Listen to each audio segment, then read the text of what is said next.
南極洲詹姆斯羅斯島喺呢片被認為永恆冰封嘅純白世界，我哋追尋住地球最古老嘅記憶。2015年，一個微小嘅不協調闖入視野，佢唔係石頭，而係一塊嚟自遠古嘅碳。指尖嘅觸感喚醒咗一段被遺忘嘅歷史。呢度曾係恐龍漫步嘅溫暖森林，生機安然。然而，一場古代野火從天而降，閃電或火山點燃咗呢片不應有火嘅樂園。生命喺烈焰中哀嚎，綠色嘅希望化為灰燼。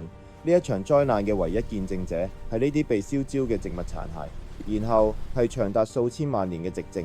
冰雪覆蓋咗一切，將呢段熾熱嘅記憶連同整個世界一齊冰封。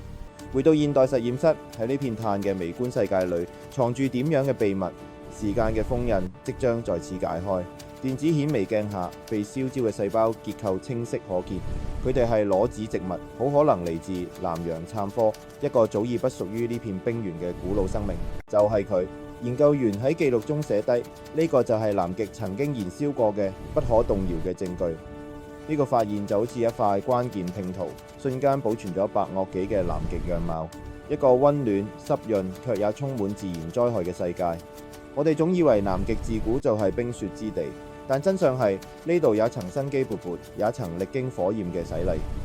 一塊微小嘅碳，不僅點燃咗7500萬年前嘅記憶，又為我哋理解地球嘅氣候變遷留下一聲深遠嘅回響。好多謝各位睇到最尾，希望大家鍾意今日帶俾大家嘅故事。如果鍾意嘅話，請幫忙讚好同埋訂閱。好歡迎大家留言，一齊討論。今日暫時係咁先，下次再見，拜拜。